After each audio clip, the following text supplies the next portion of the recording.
Hey guys, welcome to Midtown Church on this St. Patrick's Day. Anybody get pinched already this morning?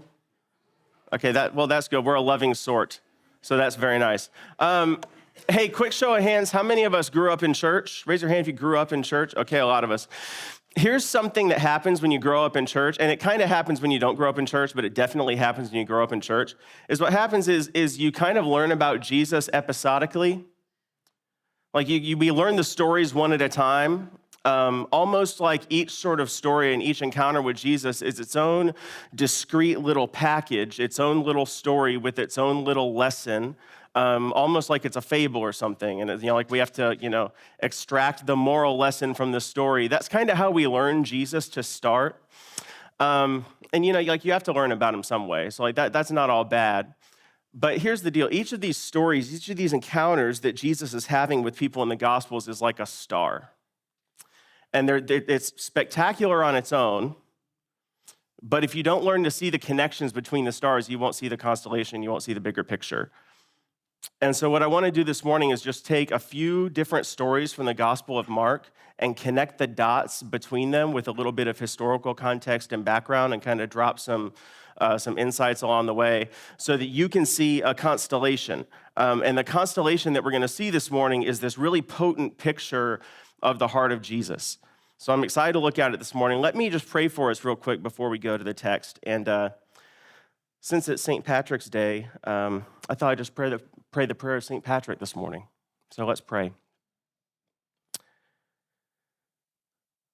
May the strength of God pilot us. May the wisdom of God instruct us. May the hand of God protect us. And may the word of God direct us. Be always ours this day and forevermore.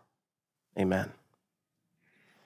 All right, our story starts like this in Mark 4:35. And since this is a story, I'm going to go through it kind of in scenes to give you the narrative. So scene 1 is about intention and resistance. And in Mark 4:35, Jesus says this to his disciples. It says, that day when evening came, he said to his disciples, let's go over to the other side. Now, you may not know this, but this statement is extremely loaded. Extremely loaded statement. This is kind of a wild thing for him to say to his disciples. So you need to understand, what is the other side? Why is it significant that Jesus is asking them to go there, and what all is involved in the process of them having to get there? Here's what he means when he says the other side. I have a picture for you. This is what they're looking at. So this is a view of the western side of the Sea of Galilee from the north shore in Capernaum, which is where Jesus did most of his ministry. That was his ministry home base, was Capernaum on the north shore of the Sea of Galilee. And on the north shore of the Sea of Galilee, there's a triangle of cities where a lot of devout Jews live. I have another map here. There on the north, you can see at the very top Chorazin and Capernaum, and then on the other side of the Jordan, Bethsaida. Those three towns form a triangle. Archaeologists call it the triangle, of course. And that is where sort of the more devout, very religious and pious Jews live. They have moved there because it was more removed from the city and religious compromise that they were seeing in places like Jerusalem. And so that's on the north shore of the Sea of Galilee. You can see more Jewish territory off to the left. You'll recognize places like Magdala and Cana and Nazareth, of course. But on the eastern side of the Sea of Galilee, we have what's called the Decapolis. The Decapolis, Deca, 10, polis, cities. The 10 cities. At the time of Jesus, it was more like 15 cities. But what the Decapolis is, it's these little city-states that were set up by Alexander the Great when he came through on his conquest of the Eastern world in the 300s BC. And what Alexander the Great would do when he would conquer a region is he just didn't want to conquer it with the military. He wanted to conquer the culture. And so he would leave behind, he would muster people out of the army, and they would plant themselves in these conquered territories, and they would start up these little Greek city-states. And Alexander the Great basically said, hey, if you give me control of the arts, control of education, control of healthcare, and influence in the area of religion, and control of entertainment, then I can change the culture.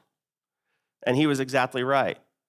And so he sets up these city-states on the eastern side of the Sea of Galilee, places like Gamala and Hippos, Gadara, Pella, Scythopolis, places like this.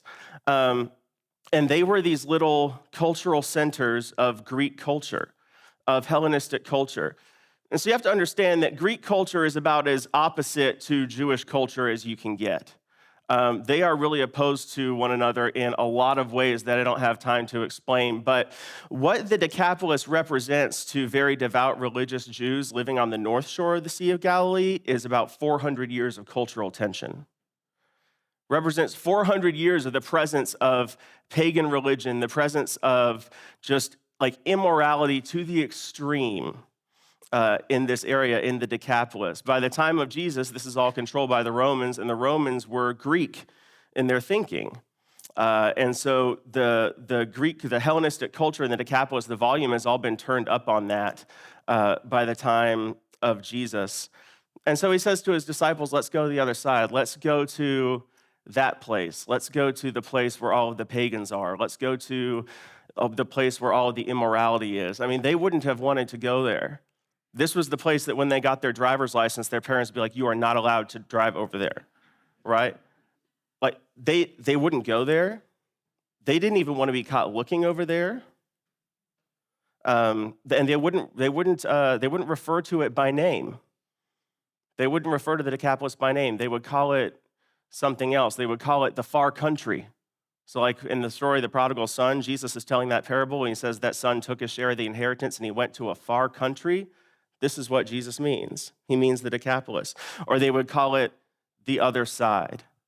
And because of all of the immorality, because of this entirely alien culture to the Jews living on the western and the northern side of the Sea of Galilee, because of this hub of darkness on the other side of the lake, you could call them superstitions, maybe you just call them beliefs, started to arise during this time. And the rabbis leading up to Jesus believed that the Decapolis on the eastern shore of the Sea of Galilee was home to the 7 Canaanite tribes. The 7 Canaanite tribes.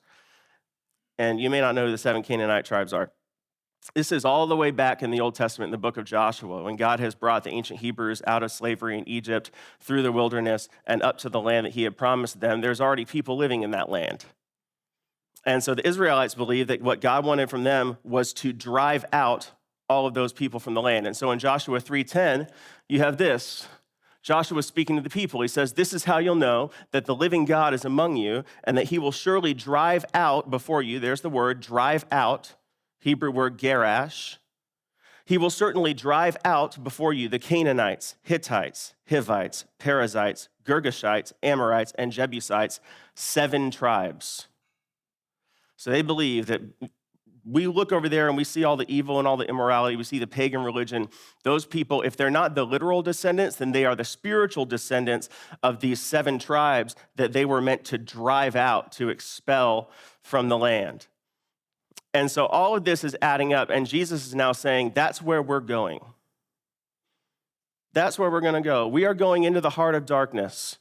We are going to go to the far country. We are going to go to the other side. So that's a tall enough order for his disciples, who are all like teenagers and kind of young boys. Like, okay, wait a minute. Like, we thought he was the Messiah. We thought he was our rabbi. And now he wants to take us into the middle of like the most evil, the most unclean, the most immoral, the most pagan, the darkest place that we can conceive of. That's precisely where he wants us to go. I mean, how do we make sense of that? And not just that, but to get there, they have to cross the sea. And what you need to understand about the sea is that the Jews were terrified of the sea. They were terrified of the sea. We wouldn't necessarily think that because a couple of Jesus' disciples are fishermen. We think, oh, well, they might be pretty comfy on the sea. They make their living out there, but they're terrified of the sea. If you read the Jewish poetry, the sea, they call it the deep. They call it the abyss. They believed that the sea, that underneath the sea was the place where demons lived, and that demons came out from underneath the sea. So that operating belief is in the mind of the disciples. And then here's what you need to know about the Sea of Galilee. The Sea of Galilee was formed by tectonic activity 20,000 years ago. The whole area is a volcanic region. Actually, can we go back to the map? Thank you. There we go. This whole area is area with a lot of tectonic movement. It's called the Jordan Rift Valley. There's been a lot of volcanic activity there. And the Sea of Galilee was formed by that activity. It's 13 miles long and it's 8 miles wide. And the Sea of Galilee is 700 feet below sea level. This is a lot of numbers, but this is important. It's 700 feet below sea level. It's the lowest freshwater lake or sea in the world. But it is surrounded on three sides, on the western side and the northern side, and especially on the northeastern side. It's surrounded on those sides by cliffs, very tall cliffs. To the north, 30 miles north of the sea, you have Mount Hermon, which is more than 9,000 feet high. And so in less than 30 miles, you have a 10,000-foot shift in elevation. And so what this means is powerful changes in the weather. Cold air comes off the highest cliffs on the eastern and the northern side, and it collides with warm subtropical air coming up off the Sea of Galilee, and it creates storms. It creates very violent, sudden, unpredictable changes in the weather. And the Sea of Galilee is between 150 to 200 feet deep, which to the disciples is deep. I mean, like if you don't have scuba gear, at some point, deep is just deep. But in the big scheme of things, that's not deep. That is shallow.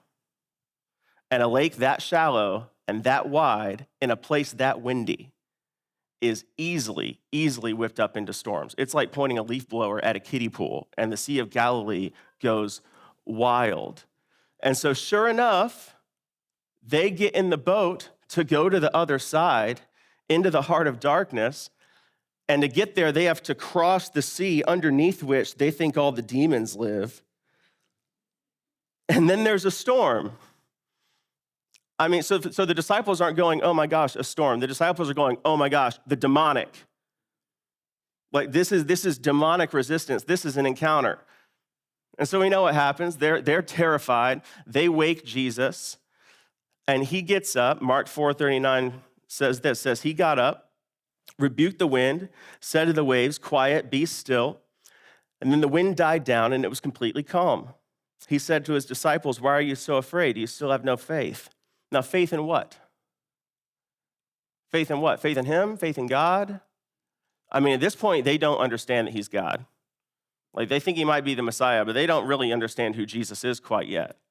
One of the things you need to know about Jesus and the writers in the New Testament, when Jesus is teaching his disciples, and when the writers of the New Testament are writing, they're assuming a lot of familiarity with the Old Testament that most of us do not have.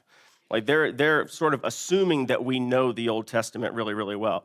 But here's the sort of things that Jesus would have expected them to know. He would have expected them to remember that in the Psalms, there's multiple places where it talks about God calming the sea. Like in Psalm 89:9, for example, it says, that God rules and stills the waves, or especially in Psalm 107, which we're going to have up here. Look at the picture it paints in Psalm 107. It says, some went out on the sea in ships. They were merchants on the mighty waters. They saw the works of the Lord, his wonderful deeds in the deep. There's that phrase, in the deep.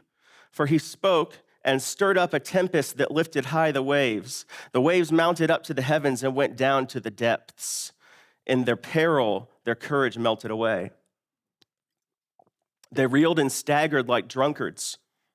They were at their wits' end. Then they cried out to the Lord in their trouble, and he brought them out of their distress. He stilled the storm to a whisper. The waves of the sea were hushed. They were glad when it grew calm, and he guided them to their desired haven. So here the disciples have a picture, several different pictures in the Psalms, but really, really clear ones. Oh, like this is an exact analog of what we're going through, and what does God do in that situation? God stills the sea. What does Jesus do in this situation? He stills the sea. And so their reaction, it says in verse 41 of chapter 4, it says they were terrified. They asked each other, who is this? Even the wind and the waves obey him. And the point is not that he has authority over nature. The point is that he's like God. That's what they mean. Like when they say, who is this? They mean, who is this guy who is like God in Psalm 107 or in Psalm 89? But what's interesting is that in Psalm 107, the whole thing ends and it says that they were glad, and it says he guided them to their desired haven, their desired port. Unfortunately, that's not what happens exactly for the disciples after the storm on the Sea of Galilee. It says it doesn't say they were glad, it says they were terrified. They asked each other, "Who is this? Even the wind and the waves obey him." And then he doesn't take them to their desired haven. He takes them to where they were going originally. He takes them to the other side. So it says they went across the lake to the region of the Gerasenes. And when Jesus got out of the boat, a man with an impure spirit came from the tombs to meet him. I have a picture here too. This is something like what they would have seen. This is in Kersey, which is a Decapolis town, and in these cliffs, there are carved into these hills tombs in there. And so the disciples are kind of coming up on a scene, something like this. And from these tombs comes this man who is possessed by a demon. And so the disciples are like, oh gosh. Like Jesus just took, like he is taking us straight into the darkness. And we've already had to deal with the demons on the way here. And now that we're here, like there's this guy is running at us. This is scene 2. This is the encounter. Look at what it tells us about this man. Starting in verse 3 of Mark 5, it says, this man lived in the tombs, and no one could bind him anymore, not even with a chain. For he'd often been chained hand and foot, but he tore the chains apart. He broke the irons on his feet. No one was strong enough to subdue him. Night and day among the tombs and in the hills, he would cry out and would cut himself with stones. So look at how this man is described in this passage. First of all, not in this Mark account, but in Luke's account, it tells us the man's naked. He's naked. He's coming from the tombs. He doesn't have any clothes on. Now, in Jewish culture, shame was not on the person who was naked. Shame was on the person who saw the nakedness. And so right off the bat, Jesus and the disciples are in the position of shame. They're in the posture of shame. To my knowledge, Jesus is the only God of any world religion who willingly submits to shame and will put himself in the position of being shamed. But they are shamed because they see this naked man running toward him. And the people in the Decapolis, they're treating him like an animal, right? They're treating him like an animal. The word subdue, it says no one could subdue him. That word is used to describe capturing and taming a wild animal. And so Mark is depicting this guy like he's barely human. He lives among the tombs. He lives among the detritus of the dead. And to the Jews, that would mean that he is always ceremonially unclean. Like you are not to come into contact with a corpse or a grave. It would make you ceremonially unclean. So this man lives, in the disciples' perspective, this man lives in a state of perpetual, all the time, ceremonial uncleanness. And the townspeople in the Decapolis have no use for him. The living have no use for him, so they send him out to live among the dead. They tried to restrain him with chains. It didn't work. And so since they couldn't restrain him, they removed him. And that is about the best that society can hope to do for people who are under the control of darkness. But Jesus can do more. Like Jesus can restrain it, he can remove it. Jesus can redeem it. And that's what he's here to do. It says the man cries out day and night, cuts himself with stones. So he's not in control of his own person anymore. Darkness has full control over him. And this is what darkness always seeks to do to us. It always seeks to dehumanize us. It always seeks to make us self-destructive, to isolate us from community until there's nothing around us but death. And here's the major point, and this is a paradigm shift that a lot of us need to make in the way we think about God. Jesus goes to this man who is completely under the control of darkness and who's in like the headquarters of darkness. Jesus goes to him not in spite of the darkness, but because of the darkness. Jesus doesn't go to him in spite of the darkness. He goes to him because of the darkness. Because Jesus is on mission for this man. Jesus is not going to this man because he saw, the good potential and we can get past all the bad stuff. No, Jesus said this person is under the control of darkness. They don't have a problem. They are under control. They are being dominated. This is not like a mental illness. It's like an alien invasion. It's an occupation. And so Jesus is coming in to set him free. Verse 6 says this, when he saw Jesus from a distance, he ran and fell on his knees in front of him. He shouted at the top of his voice, "What do you want with me, Jesus, Son of the Most High God? In God's name, don't torture me." For Jesus had said to him, "Come out of this man, you impure spirit." Now, names as you probably know, they're really important in Jewish culture. Names are really important. The name is not so much about like who you are. It's about your essence. It's about what you are. And the rabbi exorcists believed that if they could get the demon's name, they could call it by name, and that was a way of exercising power and control over the demon, and they could command it if they knew its name.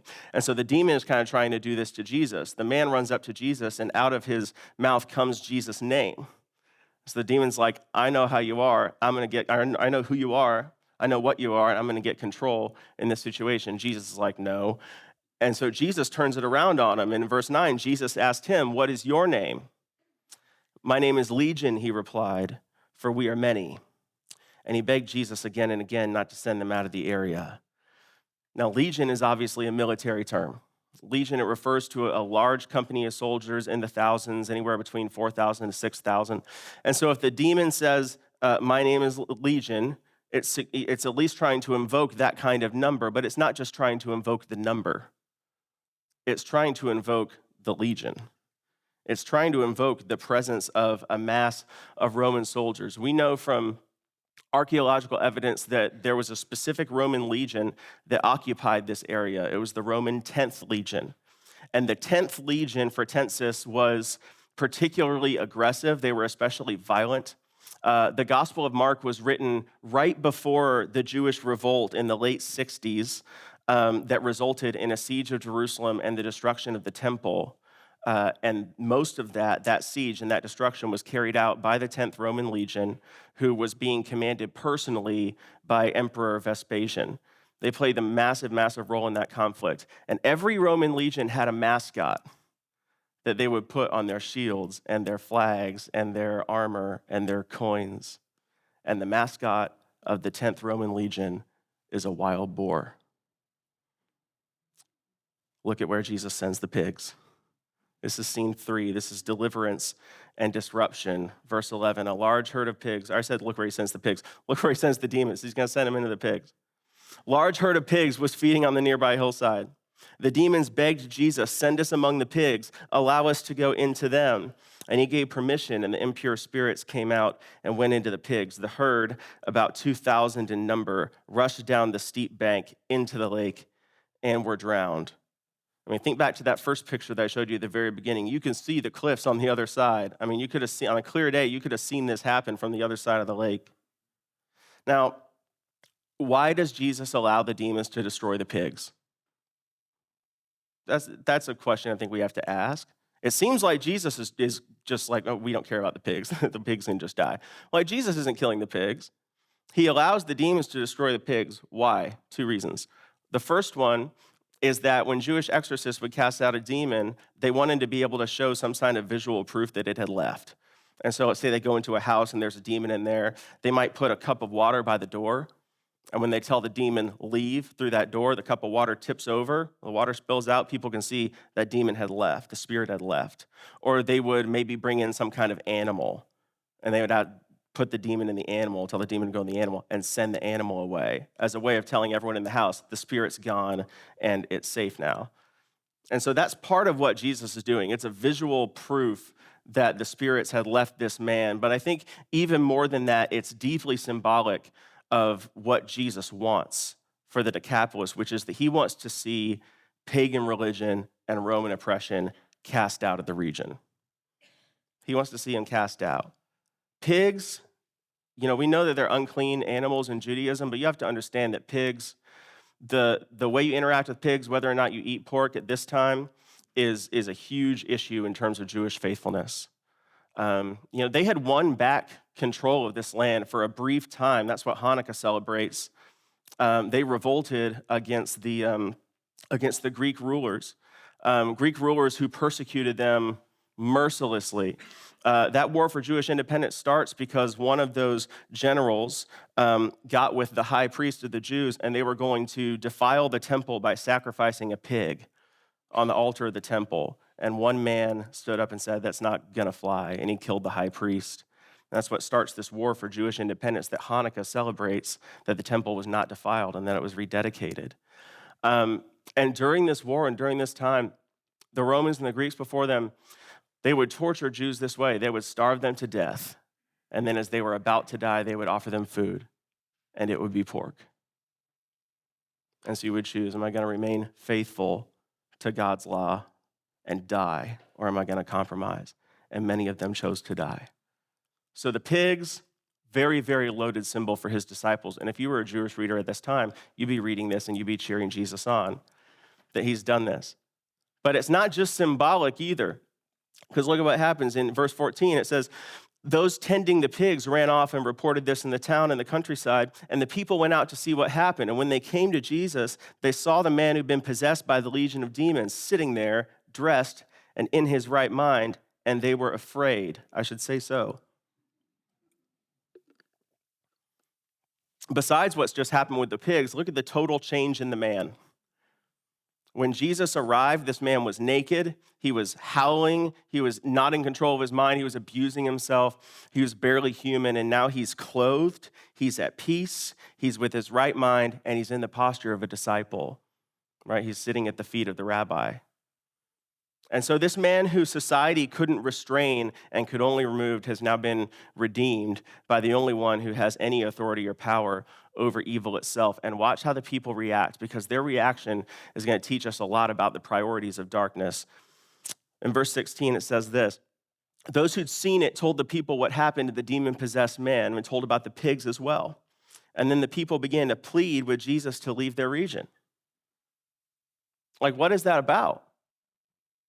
He's just displayed this incredible power to heal, this power to liberate, this power to deliver and save. And they're not bringing in more people. They're like, you need to go. Like, you got to go. How do we explain that? Well, in allowing 2,000 pigs to be drowned, Jesus messed with the system. He messed with the money. Because what are these pigs used for? They're used for food, but they're used for sacrifices to pagan gods. And that's how people make money, is by selling these pigs to others so that they can sacrifice them to their false gods. And so you take 2,000 pigs out of that commodity pool, and that's going to do something to the economy of this area, right? It's very disruptive what Jesus is doing. And one of the things that we just sort of see is that, like, pluralistic secular society can be tolerant of religion so long as it doesn't question or disrupt systems of power and control and wealth production. But as soon as religion starts to question or disrupt systems of power and control and wealth production, that's where we start to have issues. On a mass scale and in our own lives too. I mean, we love Jesus until he starts telling us what to do with our money, right? And then we start to do all the gymnastics of like, well, he didn't really mean. Well, he's being hyperbolic. He's exaggerating. So here's what we're seeing in the reaction of the people. What we're seeing is that darkness cares more about profits than people. And so anywhere where you see profits being valued over the well-being of individual people, you are seeing a place where darkness has a stronghold in our world. And darkness hates to lose ground. Like, people who are under the control of darkness, who are living in darkness, they hate to see people set free from darkness because it exposes the darkness in their own lives. And that can be too much to deal with. Any of you who've ever dealt with addiction and have gone through the process of being in recovery and getting sober, you know this firsthand. Because there's probably a lot of changes you had to make in terms of your relationships and your life as a result of that. Darkness does not like to see people set free from darkness. But that's exactly what's happened here. And so we're going to see now scene 4, the departure, is Jesus is like, all right, you don't want me here, like, I'll go. Jesus has very good boundaries about not going where he's not wanted. And so it says, as Jesus was getting in the boat, the man who had been demon-possessed begged to go with him, and Jesus didn't let him. He said, go home to your own people and tell them how much the Lord has done for you and how he's had mercy on you. Now, 10 minutes ago, this man was under the control of darkness, and now he's being sent out as a missionary into one of the most difficult and demanding mission fields imaginable. And with no training, no education, they don't give him a briefing, nothing. It's just like, hey, go and tell. So at least in Jesus' mind, the only qualification this guy needs to join in the mission of Jesus is just his own experience of having been changed. It's his own experience of having been transformed by the mercy of God. And so verse 20 says this, so the man went away, began to tell in the Decapolis how much Jesus had done for him, and all the people were amazed. Now, at this point, Jesus goes back to the west side of the Sea of Galilee, but he comes back to the Decapolis. And so we're going to skip over a couple chapters and we're going to drop back in Mark 7. And I want you to see what the reception is like this time when he comes back and compare it to what the reception was like that first time with the demon-possessed guy running to him.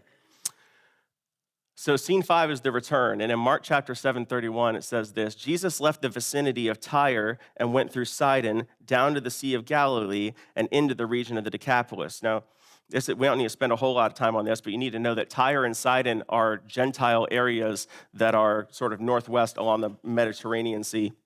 This is basically saying Jesus left this Gentile area and he bypassed the area of the faithful Jewish people, went straight through and went to the sea and went directly to this other Gentile area.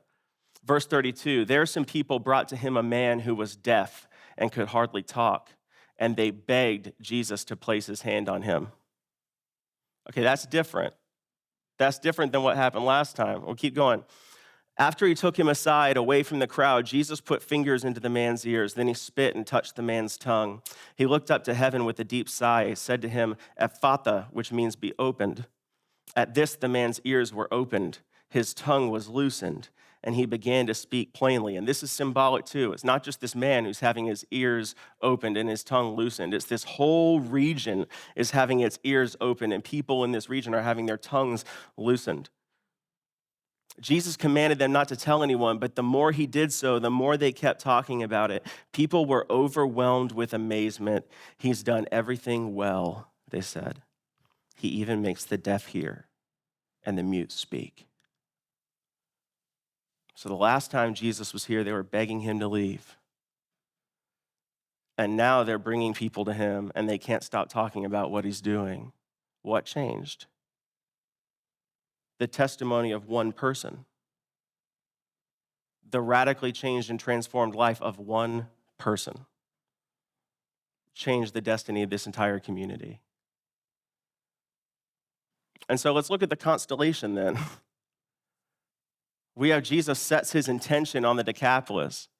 He takes the disciples through spiritual resistance to get there. He has the encounter with darkness.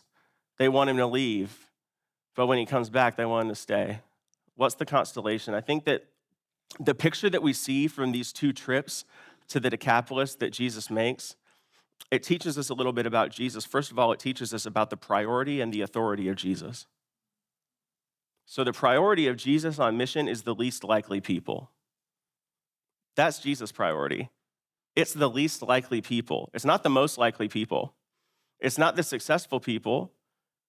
It's not the righteous people. It's not the put together people or the hardworking people or the impressive people. It's the least likely people. And we see that over and over again when you look at his words. What did he say? He said, come to me, all who are weary and burdened, and I'll give you rest. He said, I didn't come to call the righteous, I came to call sinners. The healthy don't need a doctor, sick people need a doctor. He said, I desire mercy, not sacrifice. He told the Pharisees, he said, the tax collectors and the prostitutes are entering the kingdom right now before you. Jesus' priority on mission is always the least likely people. It's those people who are closest to the kingdom of God. And so, the more of a wreck you are, the closer you are to a transformative experience of the kingdom of God. And the closer you are to a life-changing encounter with Jesus. The issue is that, what's different with us and this man in the story is that darkness doesn't always make itself so obvious as it does in this story. We are all, very, very good at image management. And so we are very good at pretending and putting our best foot forward and just compartmentalizing and, not talking about stuff and just kind of showing up to places like we have it all together. We are very, very, very good at doing that. And very often, it's the people who seem to be the most successful and the most put together that have legions in their heart.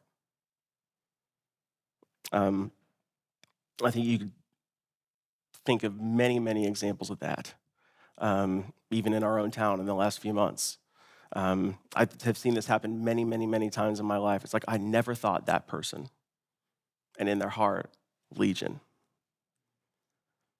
So not only is Jesus' priority the least likely people, even the people who are barely human and totally dominated by demons and as far away from God and life as you could be. Not only is Jesus' priority that kind of person, but we see Jesus' authority. We see not only does he prioritize the least likely people, but he has authority over the darkest places. Jesus has authority over the darkest places. He has the authority to bring salvation and to bring deliverance to the darkest places. Salvation is a word that just means any help that you need that can only come from God. And people need that help in more than just a go to heaven when I die sort of way. Like, I need real help from God now. And so we are agents of the availability of that help. And so did you know that Jesus has sent you out in your life with his authority, sealed and empowered with the Holy Spirit, to be an agent of redemption in your world? And do you know that the only qualification that you need is just the fact that you have known the mercy of God and seen your life changed by it? That's something that we're learning here. And what we see is that breakthrough in this one person breaks open a community. Breakthrough in just one person can break open a community. Everything that God does in us is something that he wants to do through us in the world around us. And that's what happens for this man in the Decapolis. The only thing he needed to break open this community on mission was just the testimony of his own life. And this is where power comes in. Because there are many Christians, and maybe many of us, believe in Jesus propositionally, but our lives have not been touched by the mercy of God in a transformative way. And so then we go out to try and share our faith with people, and there's no power in it because all we have is propositional belief and no transformation. And so the best that we can do is peddle a worldview. We're like, this is how I think it works. This is what I think you should believe. And it's not, this is what God has done for me. This is what the mercy of God did in my life. This is the power that God showed me. This is what God delivered me from. That's the kind of a power and authority that Jesus is sending us out with on mission, and we're settling for peddling a worldview. But the power coming through this man's life and his story in the Decapolis, look at what it brings about is that from this moment on, there never ceases to be a robust Christian presence in the Decapolis. During the Jewish revolt in the late 60s, many, many Jews and Christians fled the western part of the Sea of Galilee and came over to the Decapolis and sought refuge there. And it was a bishop from the Decapolis who played the biggest role in writing the Nicene Creed. Several hundred years later, to this day, there's a very strong, very robust Christian community in the Decapolis. Now, I want to go ahead and dismiss our communion servers to start preparing that. And as they do, let's think about this and reflect a little bit. Who are you in this story? Where do you see yourself in this story? Are you, do you see yourself as maybe one of the disciples? We live in a Decapolis, but is there an area of your life where you're that's the darkest place and that's where the least likely people are? And are you willing to follow Jesus into that place? Are you willing to imagine what could happen if the mercy of God were to reach the people who in your mind you see as unreachable or unsavable or unchangeable? Or frankly, maybe you feel like that person. Maybe you feel like I am the least likely person. I am the one in the darkest place, and I'm the one who needs to be set free from something. And so if that's you this morning, I want you to know that freedom is available and that freedom is on the table, and it's found in Jesus Christ.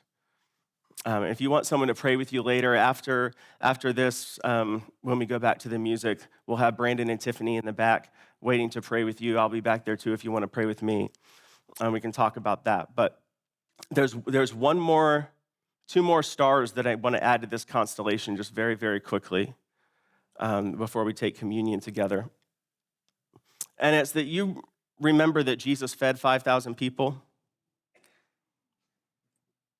It's a familiar story to a lot of us, especially we grew up in church. Jesus took 5 loaves and 2 fish, fed more than 5,000 people, and how many baskets were left over? Someone shout out. 12 baskets. And we always say, isn't it great that there's a basket left over for each of the disciples? When we do ministry out of our own lack and Jesus fills us, it's he provides all that we need for ministry and then even much more. And I think that's true, but here's the deal. He does the miracle a second time. The first time he did it with 12 baskets left over, he did it in the Jewish part on the north shore of the sea. He does that miracle again in the Decapolis, feeding a multitude in Mark chapter 8. And how many baskets are left over? 7. Well, what, so did Jesus beginner's luck? He got it right the first time, and the second time he forgot to make enough for all the disciples? No. When he feeds the multitude on the northern part of the Sea of Galilee, there are 12 baskets left over. He's saying, I'm the bread of life for all the children of Israel, the 12 tribes. And when he does it in the Decapolis, there are 7 baskets left over, and they are the 7 tribes of Joshua 3:10. And so he says, I am not just the bread of life for the children of Israel, I'm the bread of life for the world. And all of those who were driven out, they are now invited in. And they're invited to come to me and to eat and taste the bread of life. He's not just the bread of life for Israel, he's the bread of life for the whole world and for you and for me. And so that's what we're going to celebrate now together.